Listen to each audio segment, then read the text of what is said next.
les invités, je suis très heureux de participer à cette belle manifestation. Le père là qui devant les gens, non? La toute première, Messieurs, c'est parce que nous célébrons le champion des champions.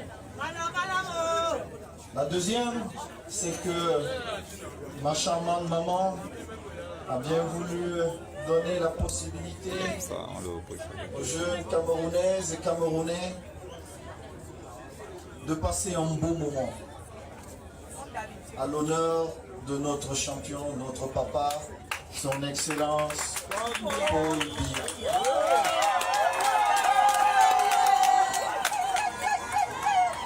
Mais, chère maman, vu que vous célébrez notre papa depuis des années, je vous en veux un peu. Parce que, loin des fonctions qui sont les miennes, je devrais être sponsor pour célébrer notre papa.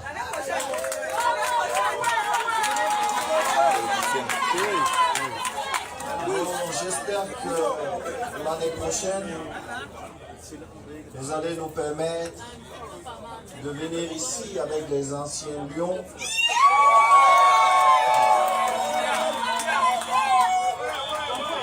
pour célébrer notre papa avec la jeunesse du nez.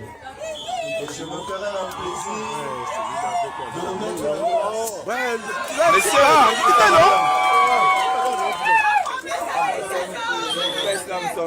Peut-être ce jour vous aurez deux numéro 9 parce que je ferai tout pour que son excellence Albert Roger Mila soit de la partie.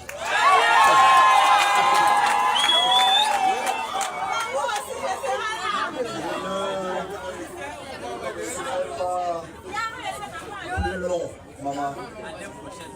Mais pour l'honneur de notre papa,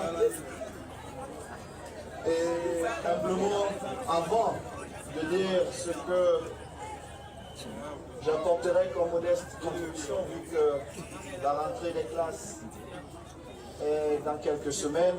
Nous avons une sœur ici, maman. Elle a ouvert notre esprit, nos esprits, il y a quelques jours à Douala, Cathy. Ce que vous avez fait à Douala restera dans l'histoire. Je le dis du fond du cœur parce que certains ne connaissent pas cette belle histoire.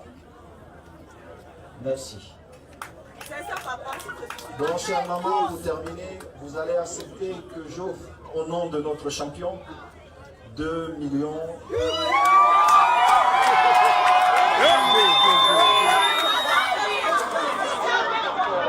Pour le vainqueur, pour le vainqueur. Pour le vainqueur, monsieur. Je n'ai pas donné pour les vainqueurs, je mettrai ça à disposition et vous ferez ce que vous voulez. non, c'est le vainqueur. Bonjour, l'autre jour, nous avons appris que dans le département d'Undé, les suppôts locaux de l'Ogre de 82 et certains de leurs fanatiques ont ouvert le bal des violences physiques qui marquent toujours les élections au Cameroun. À chaque fois que l'Ogre du 6 novembre est en difficulté quelque part, certains de ces belliqueux ont toujours tendance à agresser physiquement les militants de l'opposition. Et ça a commencé dans l'Ondé où, selon nos sources, le mouvement pour la renaissance du Cameroun prend de plus en plus de l'ampleur et ceux qui ont toujours menti au président que l'Ouest a tourné le dos à Kamto sont en train de redouter la vérité des urnes.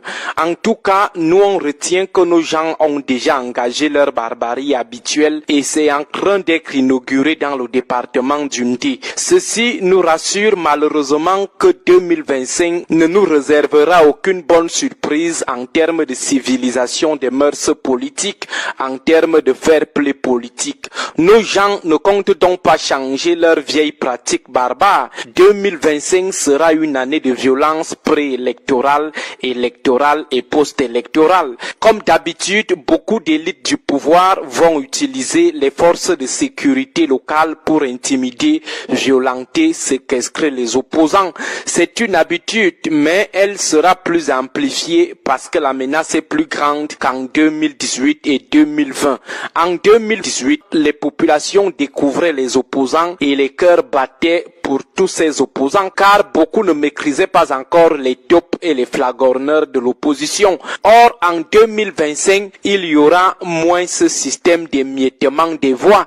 L'intersaison électorale 2018-2024 a permis aux populations de savoir qui est opposant, qui ne l'est pas, qui est prêt à se sacrifier, qui ne l'est pas, qui est opposant clandestin ou saisonnier, qui ne l'est pas. Donc, il y aura moins d'émiettement de voix et ça risque de se jouer serré. Et lorsque ça joue serré, l'ogre de 82 est plus que mal à l'aise. Par conséquent, il a plus de nerfs. Comme actuellement dans l'Ondé, la violence sera plus vive qu'en 2018 ou 2020.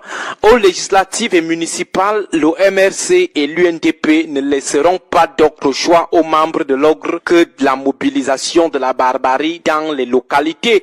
Là, ce sont nos projections à nous. L'avenir nous dira tout de même. Mais retenons que 2025 connaîtra une terrible inflation de la violence dans les localités. La première de ces violences sera produite par les agents locaux de 82 contre les militants et candidats de l'opposition dans les localités. Ils mobiliseront leurs sujets politiques, aussi des sous-préfets, préfets, chefs traditionnels, commissaires de police et commandants de brigade seront réquisitionnés par des élites pour intimider ou réprimer les opposants locaux.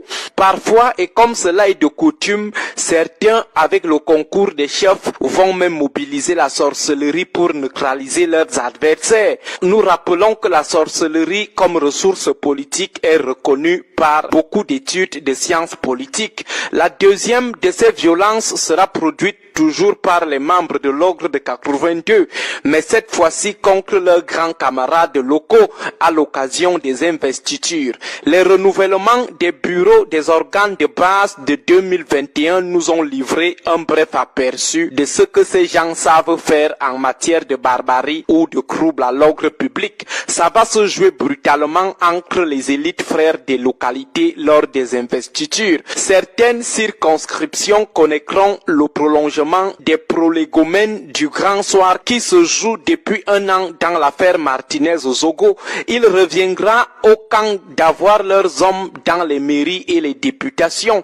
Les clans prétendant à la chaise présidentielle après le départ du Lion central auront leurs poulains, leurs hommes, leurs filleuls politiques qu'ils voudront placer à la tête des communes et au niveau de l'Assemblée nationale. On aura dans les circonscriptions la suite de la violence des luttes des clans qu'on observe dans l'affaire Martinez-Zogo. Ça sera vraiment très chaud dans les localités. En plus, l'ogre étant de plus en plus en débandade avec l'effacement quasi total de celui qui faisait peur, les brebis auront du mal à digérer leur disqualification. Ils auront du mal à accepter la discipline du parti, la dictature comme avant. Des bagarres vont donc s'annoncer très rudes au sein de l'ogre de 82.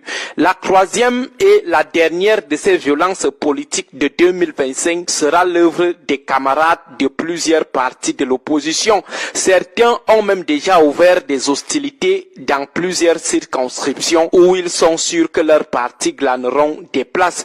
Globalement, l'année électorale 2025 s'annonce plus violente que plusieurs années électorales écoulées et nous prions tout simplement la providence que le tribalisme ou l'ethnicisme en cours ne soit pas recyclé par plusieurs agents politiques malveillants. Bon week-end à vous tous.